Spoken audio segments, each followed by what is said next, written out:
Ndagusuje cyane kandi nkwifuriza ibihe byiza ukurikiye Biga Media. Nizere ko umeze neza aho uri hagiye hatandukanye, uri mu Rwanda, uri hanze y'u Rwanda. Gusuje cyane nkubwira ngo amahoro y'Imana abane nawe, kandi ngira ngo nkubwire ngo niba utanameze neza wihangane ukomere, kuko uyu munsi bishobora kuba bimeze nabi ariko ejo bikamera neza cyane. Ngiye muri kumva nk'abandi Mugisha Fabrice umungu w'Imana n'abantu nkabimfura cyane.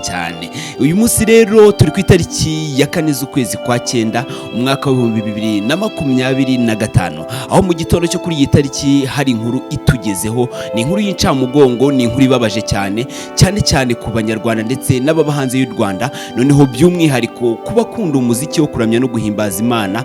Ni inkuru ibabaje cyane y'urupfu rw'umukozi w'Imana twakunze cyane mu muziki wo kuramya no guhimbaza Imana, twamenye ku mazina ya Gogo Gloriosa. Akaba ari umuhanzi w'umunyarwanda wamenyekanye cyane mu njyana ya gospel, aho yaririmbaga indirimbo zitandukanye zafashisha abantu mu Rwanda ndetse no hanze yarwo, akaza gukundwa bitewe n'uburyo avuga ndetse n'uburyo Imana yamuremye butangaje cyane, bwatumye akomeza kwigarurira imitima y'abantu benshi.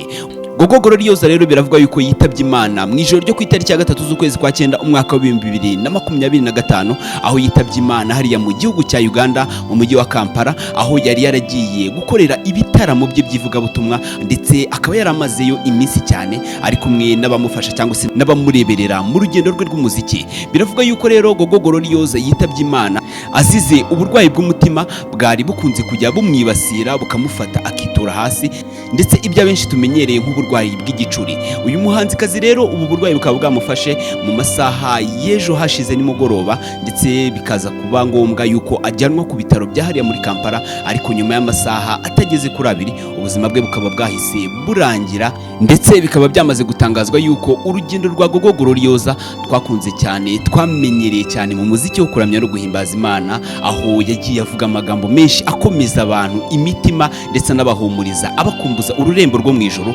ubuzima bwe bwamaze gushyirwaho iherezo. Gogo Gloriosa amazina y'inyakuri yitwa Musabyimana Gloriosa, akaba yaravukiye mu karere ka Rwamagana mu murenge wa Fumbwe, akaba yaravutse mu mwaka w'1989, bivuze ko atabarutse afite imyaka 36 y'amavuko. Mu buzima bwe yakuze atabana n'ababyeyi be, kuko nk'uko yakunze kubivuga, avuga yuko akiri muto y'ababyeyi be baje kwitaba Imana, ndetse akaba nta wundi muvandimwe we yari afite wabashije kumusigarira iruhande cyangwa se wabashije kumufasha mu buzima. Akaba yarakuze rero yibana, ndetse nyuma akaza guhabwa amahirwe yuko yaje kubona abamureberera bakajya bamuha ibyo kurya ndetse bakamuha naho kuba, ariko avuga yuko yagendaga aba mu ngo nyinshi zigiye zitandukanye bitewe n'uko abantu rimwe na rimwe batamwishimiraga cyangwa se ngo bishimire uko ari. Ku bijyanye n'amashuri, Gogo Gloriosa ntabwo yabashije kwiga amashuri menshi y'igitangaza, nubwo twamukunze mu ndirimbo ye nziza cyane yitwa Blood of Jesus. Rero yatangaje yuko amashuri ye atabashije kwiga menshi, ariko yabashije kwiga amashuri 3 yisumbuye, gusa kubw'amahirwe make yatewe n'uburwayi akaba atarabashije gukora ikizamini gisoza icyiciro rusange cyangwa se icyiciro cya toronkome cy'amashuri yisumbuye. Ari naho yaje gusaba Imana avuga ati, nunkura muri ubu burwayi iby'amashuri wenda nzabireke, nzahita njya kugukorera umukozi wawe. Ari naho yaje gutangira kuririmba muri korali zitandukanye, akazihimbira indirimbo, ndetse ni naho impano ye yaje kumurikirwa iragaragara. Yamenyekanye cyane mu ndirimbo ze rero zakunzwe bitewe n'ijwi ryihariye ridasanzwe ndetse rifite imbaraga nyinshi. Akaba yarakunzwe nanone mu ndirimbo yitwa Blood of Jesus. Iyi ndirimbo yatumye agera ku bakunzi be benshi, ndetse umuhanzi w'umunyafrika y'Epfo witwa Kifness akaba yarasubiyemo iyi ndirimbo mu buryo bwihariye bw'amajwi, byatumye iyi ndirimbo ikomeza gukundwa cyane hirya no hino ku isi.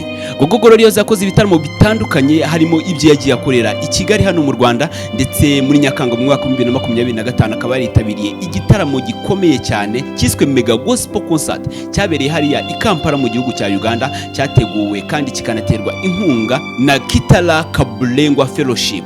Ndetse aho yari ari mu gihugu cya Uganda, we n'abamureberera bakaba bari mu nzira yo gusinya amasezerano na kampani ikomeye hariya mu gihugu cya Uganda cyo kuzajya yamamaza ibikorwa byabo, ariko ntago Imana yashimye yuko ibi byose ndetse n'ibindi twari tumwitezeho bisohora bikaba impamo nk'uko twari tubitegereje. Ngira ngo tuvuge tuti RIP Gogo Gloriosa, twamukundaga cyane, kandi ubutumwa yasize cyangwa se umusanzu yasize ku gihugu cy'u Rwanda, cyane cyane ku bakunda umuziki wo kuramya no guhimbaza Imana, ntago uzigera wibagirana, ndetse uzakomeza wibukwa uhora mu mitima y'Abanyarwanda. Gogo Gloriose rero akaba apfuye yararirimbye indirimbo nyinshi zigiye zitandukanye, harimo nk'iyo twamumenyereyeho cyane yitwa Blood of Jesus, hakaba harimo nanone indi ndirimbo nziza cyane yitwa Turi mu rugendo, akaba yarakoze indi ndirimbo yitwa Uwiteka, ndetse akaba yaraherutse gushyira hanze indirimbo ye yitwa Repent, isaba abantu kuva mu byaha ndetse no gusaba imbabazi Uwiteka kugira ngo abababarire. Reka tuvuge tuti rero Imana ikomeze imuhe iruhuko ridashira, kandi nanone duhumuriza umuryango ndetse n'inshuti n'abavandimwe. Nje mwari muri kumva nk'abandi Mugisha Fabrice umuhungu w'Imana n'abantu nk'abimfura cyane cyane, ndabakunda. Ciao ciao.